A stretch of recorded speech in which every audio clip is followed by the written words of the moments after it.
चलिए आज एक कहानी सुनते हैं।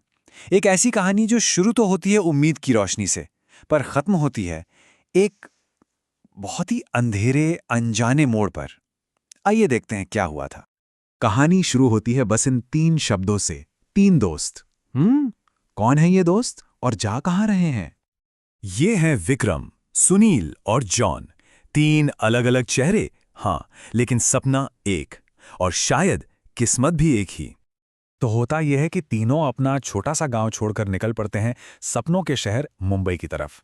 और ये कहानी सिर्फ इनकी नहीं है ना, ये तो उन हजारों लोगों की कहानी है जो हर रोज एक बेहतर जिंदगी की तलाश में घर से निकलते हैं। और बस यहीं से कहानी का असली स्ट्रगल शुरू हो जाता है।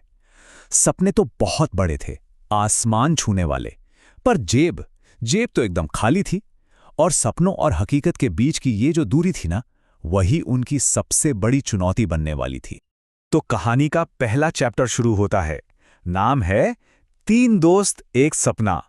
यहां सब कुछ उम्मीद से भरा है, बड़े बड़े सपनों से।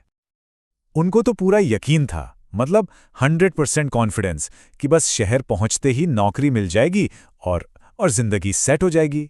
यही उम्मीद तो थी जो उन्हें इतनी दूर खींच लाई थी। लेकिन सवाल यह है कि क्या शहर उनके स्वागत के लिए तैयार था? और अब आता है कहानी का दूसरा हिस्सा, सपनों का शहर और उसकी हकीकत।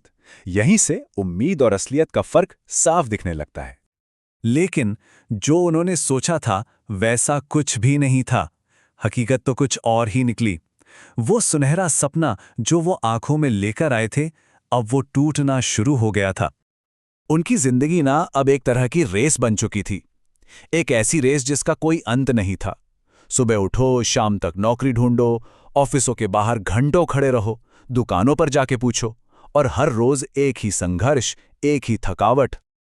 और हर दरवाजे पर, हर जगह बस एक ही जवाब मिलता था, अभी कोई वैकेंसी नहीं है। ये शब्द उनके कानों में गूंजने लगे थे, शहर की बेरुखी का सबूत बन गए थे।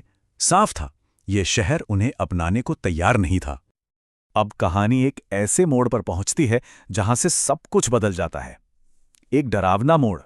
कहते हैं ना, जब सारी उम्मीदें खत्म हो जाती हैं तो इंसान ऐसे रास्ते पर चल पड़ता है जिसके बारे में उसने कभी सोचा भी नहीं होता। तो शाम हो रही थी, सूरज डूब रहा था और उसके साथ साथ उनकी बची खुची उम्मीदें भी। माहौल में ना एक अजीब सी बेचैनी थी, जैसे किसी तूफान से पहले की शांति। तीनों अब तक पूरी तरह थक चुके थे, सिर्फ शरीर से नहीं बल्कि मन से, हिम्मत से पूरी तरह से टूट चुके थे। ऐसा लग रहा था जैसे शहर ने उनकी सारी ताकत निचोड़ ली हो। अब हालत ये थी कि ना तो रहने के लिए कोई जगह थी और ना ही अगले दिन का कोई प्लान, कुछ भी नहीं। इस बड़े से अनजान शहर में वो एकदम अकेले पड़ गए थे, बेसहारा। और ठीक उसी रात किस्मत उन्हें एक ऐसी जगह पर ले आती है जिसे देखकर उन्हें एक पल के लिए लगता है कि चलो शायद कोई ठिकाना मिल गया। घने अंधेरे में एक छोटी सी रोशनी की किरण जैसी। लेकिन जिसे वो एक पनागाह समझ रहे थे, वही जगह उनकी जिंदगी का सबसे डरावना, सबसे खौफनाक मोड़ बन जाती है। और बस कहानी यहीं आकर रुक जाती है, एक ऐसे सवाल के साथ जिसका जवाब किसी के पास नहीं। तो सवाल ये उठता है कि जब सपनों को पूरा करने का सफर जिंदा रहने की लड़ाई बन जाए तो कोई कहां जाए, क्या करे? और ये सवाल सिर्फ विक्रम, सुनील और जॉन का नहीं है। ये उन लाखों लोगों का है जो हर रोज एक बेहतर कल की उम्मीद में अपना सब कुछ दांव पर लगा देते हैं।